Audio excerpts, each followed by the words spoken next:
Hello दोस्तों, मेरा नाम नीरज और स्वागत है आपका ITI ट्रिक्स यूट्यूब चैनल पर। स्टूडेंट, आज की यह वीडियो ITI के सभी स्टूडेंट के लिए बहुत ही महत्वपूर्ण होने वाली है, क्योंकि इस वीडियो में हम ITI के एम्प्लॉयबिलिटी स्किल के एग्ज़ाम के लिए बहुत ही महत्वपूर्ण प्रश्नों को सॉल्व करने वाले हैं, जो कि आपकी परीक्षा में आएंगे ही। स्टूडेंट, यह हमारा पार्ट 3 है। इससे पहले हमने 25 इंपॉर्टेंट प्रश्नों की 2 वीडियो बनाई हैं। अगर आप यह तीनों वीडियो के प्रश्नों को सॉल्व कर लेते हैं तो आपको एम्प्लॉयबिलिटी स्किल के एग्ज़ाम में कोई भी फेल नहीं कर सकता है। स्टूडेंट, सारे क्वेश्चन का PDF अगर आपको चाहिए है तो आप अपना नंबर कमेंट में कर देना और अपना मोबाइल नंबर वहां पर लिख देना, और आप जिस भी राज्य से हैं वह भी आप लिख देना। दोस्तों, जिस भी डेट का आपको PDF चाहिए वह आप लिख कर कमेंट कर देना। हम आपको कमेंट में ही सारे PDF का लिंक दे देंगे, वहाँ से आप डायरेक्ट PDF डाउनलोड कर सकते हैं। अगर आपको PDF डाउनलोड करना नहीं आता है तो आप डिस्क्रिप्शन में दिए गए लिंक से भी डायरेक्ट PDF डाउनलोड कर सकते हैं। स्टूडेंट, हम आपके लिए ITI के एग्ज़ाम से संबंधित सभी छोटी बड़ी अपडेट लाते रहते हैं, तो प्लीज़ चैनल को ज़रूर सब्सक्राइब कर लेना। तो चलिए शुरू करते हैं हमारी वीडियो। दोस्तों, कुछ इस तरीके से हम सारे क्वेश्चन को सॉल्व करने वाले हैं। सबसे पहले आपके यहाँ पर क्वेश्चन लिखा गया है और वहाँ पर आपको 4 ऑप्शन दिए गए हैं। इसी तरीके से आपके एग्ज़ाम में भी क्वेश्चन लिखा आएगा और आपके लिए 4 ऑप्शन वहाँ पर दिए गए होंगे। तो हमारा आंसर जानने से पहले आप अपना आंसर ज़रूर कमेंट कर देना। जैसे इस भी क्वेश्चन का जो भी आंसर होगा वह आप कमेंट में लिख देना, उसके बाद हमारा आंसर देखना, तो आपको भी पता चल जाएगा कि आप कितने क्वेश्चन सही कर पाते हैं। इस वीडियो में हम टोटल 20 क्वेश्चन को सॉल्व करने वाले हैं। जितने भी क्वेश्चन आपने सॉल्व किए हैं आप कमेंट कर देना कि सर हमने 20 में से 15, 16 या 20 क्वेश्चन सॉल्व किए हैं, ताकि हमको भी पता चल सके कि आपको कितना आंसर आता है। तो चलिए पहला क्वेश्चन हमारा देखते हैं। क्वेश्चन दिया गया है, वह व्यक्ति जो किसी व्यवसाय या बिजनेस को शुरू करता है उस व्यक्ति को क्या कहते हैं। ए ऑप्शन में दिया गया है एम्प्लॉयर, बी ऑप्शन है मर्चेंट, सी ऑप्शन में दिया गया है बिजनेसमैन और डी ऑप्शन में दिया गया है उद्यमी, जैसे हम इंग्लिश में एंटरप्रेन्योर भी बोलते हैं। दोस्तों, इस तरीके से आपको एग्जाम में क्वेश्चन मिलेंगे। देख सकते हैं सारे के सारे क्वेश्चन जो कि हमने आपको यहाँ पर PDF लिए हैं, इसी तरीके के ऑप्शन भी आपको वहाँ पर लिख कर आएंगे। जैसे कि यहाँ पर डी ऑप्शन में दिया गया है उद्यमी, तो जो भी व्यक्ति व्यवसाय या बिजनेस को शुरू करता है उसे हम उद्यमी बोलते हैं, या इंग्लिश में से एंटरप्रेन्योर भी बोलते हैं। तो इसका डी ऑप्शन सही हो जाएगा। हमारा दूसरा क्वेश्चन है, एक अच्छे रिज्यूम की क्या विशेषता है। ये ऑप्शन है आकर्षक रंगों तथा फॉन्ट का प्रयोग, तो यह तो हमारे रिज्यूम की विशेषता नहीं होगी। और बी ऑप्शन है छोटा और सही होना चाहिए, तो यही हमारा जो रिज्यूम है उसकी विशेषता होगी। हमारा जो भी रिज्यूम होगा वह बहुत ही छोटा होना चाहिए और बहुत ही सही होना चाहिए। तो इस तरीके से हमारा बी ऑप्शन इसका सही हो जाएगा। और आगे जो ऑप्शन दिए गए थे अधिक कॉलम होने चाहिए, तो यह भी नहीं होगा। और डी ऑप्शन में दिया है लंबा और विस्तृत होना चाहिए, जो कि बहुत ही गलत ऑप्शन है। तीसरा क्वेश्चन है, हमें संचार के समय क्या करना चाहिए। यहाँ पर दोस्तों खाली स्थान दिया गया है। इस तरीके से आपको एग्जाम में पूछा जाएगा और खाली स्थान में जो भी वर्ड आएगा, जो भी ऑप्शन में आएगा वह आपको लिखना होगा। तो यहाँ पर आपको पूछा गया है कि संचार के समय क्या करना चाहिए। तो जब भी हम किसी से बातचीत करते हैं उसे संचार बोलते हैं या कम्युनिकेशन बोलते हैं। तो उसके लिए हम किसी से भी बात करते हैं तो सबसे ज़्यादा ज़रूरत होती है कि ध्यानपूर्वक हम स्पीकर को सुने।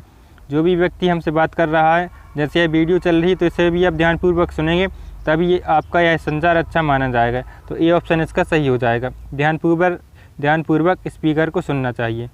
अगला क्वेश्चन है, GUI का मतलब क्या होता है। यहाँ पर दोस्तों आपको GUI का फुल फॉर्म पूछा गया है, जो कि आपको पता होना चाहिए। इसी तरीके से और भी इम्पोर्टेंट जो फुल फॉर्म है उसकी वीडियो हम आपको बनाकर दे देंगे। तो जितने भी फुल फॉर्म होते हैं वह सारे के सारे एक ही वीडियो में कवर हो जाएंगे, तो आपको अलग अलग वीडियो में देखने की ज़रूरत नहीं पड़ेगी। तो यहाँ पर आपसे GUI का फुल फॉर्म पूछा गया है, तो इसका हम आपको आंसर बताते हैं। ए ऑप्शन में ही दिया गया है ग्राफिकल यूज़र इंटरफेस। दोस्तों, स्पेलिंग आप अच्छे से मैच कर लेना, क्योंकि और दूसरे जो ऑप्शन दिए गए हैं उसमें से इसी तरीके से लिखा होगा और वहाँ पर कुछ स्पेलिंग में मिस्टेक की गई होगी। तो आप इसे अच्छे से देख लेना। इसका आंसर सही हो जाएगा ए वाला ऑप्शन, ग्राफिकल यूज़र इंटरफेस। यही GUI का फुल फॉर्म होता है। 5वां क्वेश्चन है, आप किसी ATM से 500 रुपये निकालते हैं। ATM मशीन आपको 5000 रुपये दे देती है। निम्न में से नैतिक दृष्टिकोण से क्या सही है। तो यहाँ पर आपको ऑप्शन दिए गए हैं, धन ले लें, बी ऑप्शन दिया गया है धन किसी गरीब को दे दें, सी ऑप्शन दिया गया है शिकायत करें, डी ऑप्शन दिया गया है धन ATM के पास छोड़ दें। दोस्तों, यहाँ पर जो चारों ऑप्शन दिए गए हैं तो अलग अलग व्यक्ति की राय से यह अलग अलग ऑप्शन सही हो सकते हैं, लेकिन जो आपको यहाँ से पूछा गया है कि नैतिक दृष्टिकोण से क्या सही है, तो सबसे सही तो यही होगा कि आप इसकी शिकायत करें। अगर आपको 500 रुपये की जगह 5000 रुपये मिलते हैं तो आपको नैतिक दृष्टिकोण से उसकी शिकायत करनी चाहिए, ताकि इस समस्या को सॉल्व कर सकें। छठवां क्वेश्चन है जो कि बहुत ही इंपॉर्टेंट क्वेश्चन होगा आपके लिए, जापानी शब्द काइजिन का अर्थ क्या है। दोस्तों जापानी शब्द होता है काइजिन, उसका अर्थ आपको पूछा गया है। तो यहाँ पर इसका ऑप्शन दिया गया है गुणवत्ता बनाए रखना, स्वयं अनुशासन, क्वालिटी मैनेजमेंट, निरंतर सुधार। तो काइजिन का जो अर्थ होता है वह होता है निरंतर सुधार। तो इसका डी ऑप्शन सही हो जाएगा। सातवां इंपॉर्टेंट क्वेश्चन है, एंटरप्रेन्योरशिप को और क्या कहते हैं। जो आपका एंटरप्रेन्योरशिप होता है उसे आप क्या कहते हैं, उसे हम स्वरोजगार भी कह सकते हैं, जो कि सी ऑप्शन में दिया गया है। इसे हम इन्वेस्टर भी नहीं बोलेंगे, एम्प्लॉयर भी नहीं बोलेंगे, और डी ऑप्शन में दिएगा यह सभी। तो इसमें से जो सी ऑप्शन सही है केवल वही माना जाएगा। स्वरोजगार मतलब होता है एंटरप्रेन्योरशिप। तो सातवें का सी ऑप्शन सही हो जाएगा। आठवां क्वेश्चन है, साइकोलॉजी शब्द में खामोश वर्ण कौन सा है। दोस्तों इस तरीके से आपको इंग्लिश के क्वेश्चन पूछे जाते हैं। यहाँ पर कुछ भी आपको वर्ड लिखा होगा तो वहाँ से आपको पूछा जाएगा कि साइलेंट कौन सा यहाँ पर वर्ड है, तो आपको बताना होगा। जैसे यहाँ पर साइकोलॉजी लिखा है तो सबसे पहले हम यहाँ पर साइकोलॉजी पढ़ते हैं तो पहले पी दिया गया है, तो पी को हम साइलेंट कर देते हैं, और बाकी जो SYCHOLOGY यह लिखा है इसे हम साइकोलॉजी पढ़ते हैं। तो इसका सी ऑप्शन सही हो जाएगा, पी आंसर इसका होगा। नौवां क्वेश्चन है जो कि आपको कंप्यूटर से संबंधित है। यहाँ से भी आपको 1-2 क्वेश्चन देखने को मिल जाएंगे। हमारा क्वेश्चन है, अंतिम प्रिंट आउट लेने से पहले प्रिंट आउट में कैसा प्रतीत होता है।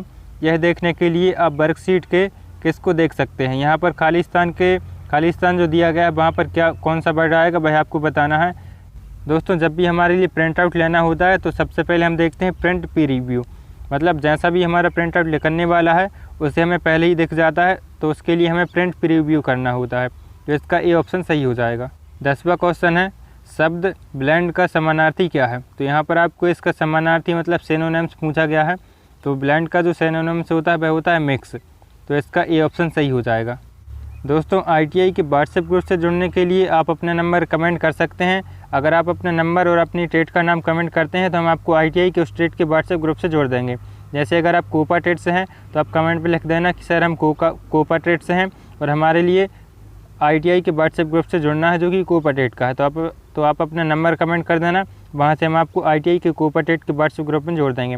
या आप किसी दूसरी ट्रेड से हैं तो आप वही भी लिखते हैं ना, हम आपको अलग अलग ट्रेड के व्हाट्सएप ग्रुप से जोड़ देंगे। वहाँ पर आपको ITI से संबंधित, आपकी ट्रेड से संबंधित सभी जानकारी मिलती रहती हैं। दोस्तों या तो फिर आप अपना नंबर कमेंट करना नहीं चाहते हैं तो डिस्क्रिप्शन में दिया गया लिंक है, वहाँ से आप अपनी ट्रेड के व्हाट्सएप ग्रुप से जुड़ सकते हैं। हमारा 11वां क्वेश्चन है, NSIC का मुख्यालय कहाँ पर है। तो दोस्तों जो NSIC होता है इसका मतलब होता है नेशनल स्मॉल इंडस्ट्रियल कॉरपोरेशन। तो इसका मुख्यालय आपसे पूछा गया है। दोस्तों इस तरीके से अगर आपको मुख्यालय की क्वेश्चन आए तो आपको दिल्ली उसका ऑप्शन करना होगा, क्योंकि अगर आपको पता है तो आप सही आंसर उसका लगा सकते हैं, लेकिन ज़्यादातर जो मुख्यालय है वह हमारे भारत की दिल्ली में ही है। तो इसका आंसर भी आप दिल्ली लगा सकते हैं, जो कि इसका सही ऑप्शन हो जाएगा, क्योंकि NSIC का जो मुख्यालय है वह दिल्ली में है। इसके अलावा आपसे अगर किसी दूसरा का भी पूछा जाता है, अगर आपको नहीं पता है तो उसका भी आंसर आप दिल्ली लगाएंगे तो शायद वह भी आपका आंसर सही माना जाएगा। स्टूडेंट 12वां क्वेश्चन है, EPF और MP अधिनियम किस वर्ष में स्थापित किया गया है। तो यहाँ पर आपको EPF और MP अधिनियम के बारे में बताना है कि यह किस वर्ष स्थापित किया गया था। तो EPF का फुल फॉर्म होता है एम्प्लॉय प्रोविडेंट फंड, और जो MP होता है उसका फुल फॉर्म होता है मिसलेनियस प्रोविडेंट फंड। तो यह जो है हमारा 1952 में स्थापित किया गया था। तो इसका ए ऑप्शन सही हो जाएगा।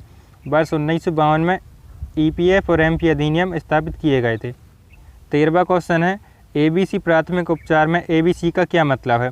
दोस्तों हमारा जो फर्स्ट एड होता है उसमें हम ABC जो प्रक्रिया अपनाते हैं तो उसका आपको बताना है कि ABC में इनका मतलब क्या होता है। तो A का मतलब होता है एयरवे, B का मतलब होता है ब्रीथिंग, और C का मतलब होता है सर्कुलेशन। तो यहाँ पर आपको ए ऑप्शन में ही दिया गया है एयरवे, ब्रीथिंग और सर्कुलेशन।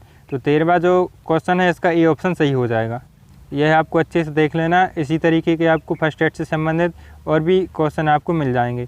14वां क्वेश्चन है जो कि आपके लिए बहुत ही इंपॉर्टेंट होगा, आपको यह ज़रूर से पता होना चाहिए। अप्रेंटिसशिप एक्ट भारत सरकार द्वारा कब लागू किया गया था। दोस्तों ITI के बाद आप अप्रेंटिसशिप करते हैं जो कि 1 साल का कोर्स होता है, वहाँ पर आपको कुछ सैलरी भी दी जाती है।